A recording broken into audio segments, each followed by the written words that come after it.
Right then, good morning, good evening, good afternoon, everybody. Hello, hi, how are you? Who are you? Where are you? Whatever.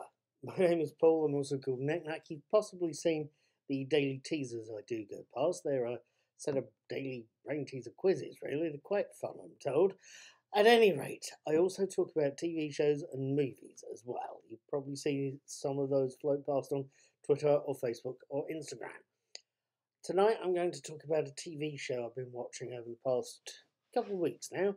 I've been watching Series 1 of Star Trek Picard, and I've just got the latest episode, Episode 8, Broken Pieces. Let me try and give you a summary if I can.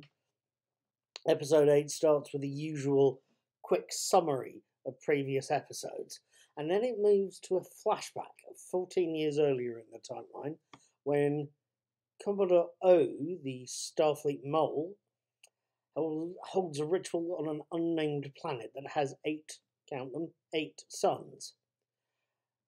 The artifact that's on this planet delivers a warning to anyone that goes to it or anyone that grabs hold of it, and usually drives them mad.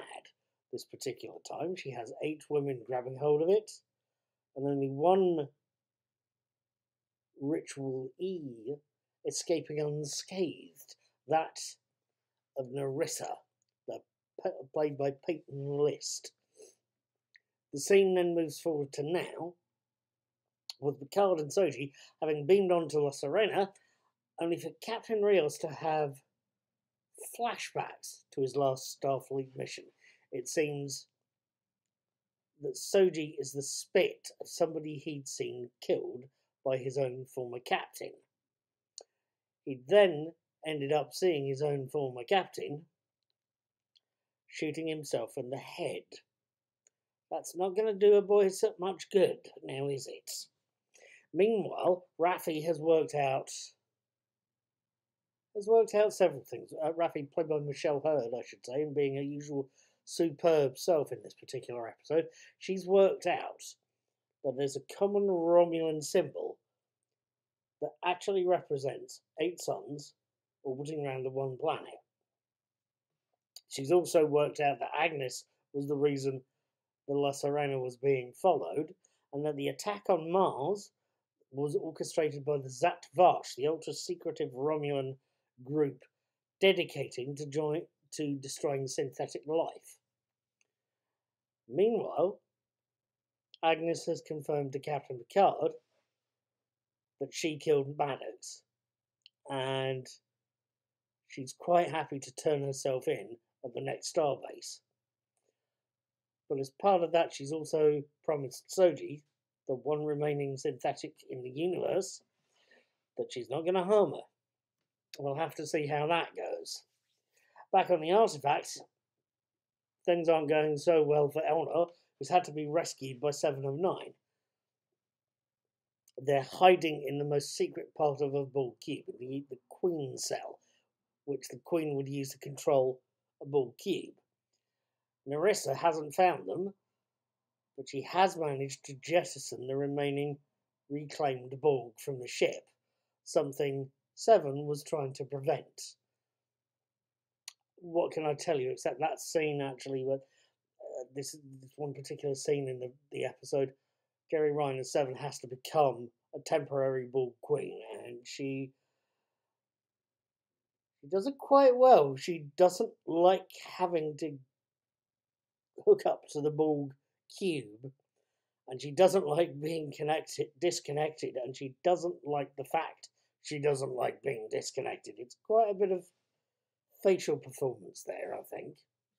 At any rate, the remaining unreclaimed Borg have been rejected from the cube.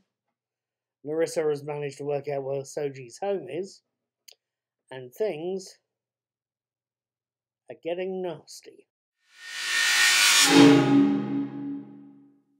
Now, to conclude this little chat of mine, I've been thoroughly enjoying Star Trek Picard so far. It's 23:30. I've been thoroughly enjoying Star Trek Picard so far. It's a beautifully produced, high-quality series. And this episode is no different. Quite frankly, it's a superb looking episode. It concentrates not on action, except towards the end. It's got that A and B line that's common to quite a few Star Trek episodes. But the B line, Elna and 7 of 9, is quite less important than the main A line, which is where Picard and his little gang of motley crewmen are interacting together. It's beautifully done. It's a talk piece. I've seen how on Twitter and other social media how people are saying some of the episodes are quite talky. That's very true. This one is. But it concentrates on how the characters are interacting with each other.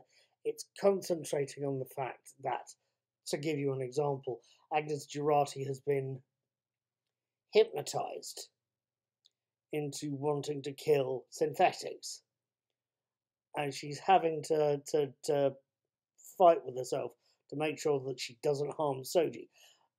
Isa Briones, apparently it is Briones, has been quite something to watch this episode. She's quite young.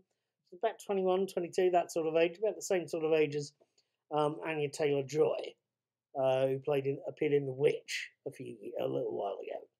So she's quite young, but she's quite competent at showing a certain amount of authority in how she interacts with the rest of the crew. She's asserting herself. And it's quite something to see. Overall, have I enjoyed this episode? I can mentally hear you saying that. Yes, I have. It's got some stunning performances in it. Alison Pill, Isa Briones is good. Santiago Cabrera is another one. His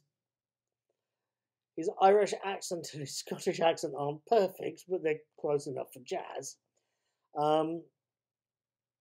It's all about the performances this episode, and I have to say it's riveting to watch because of it. Thank you for watching this little episode of me chatting on about Star Trek Picard. I hope you'd like to see more of it. Please feel free to subscribe.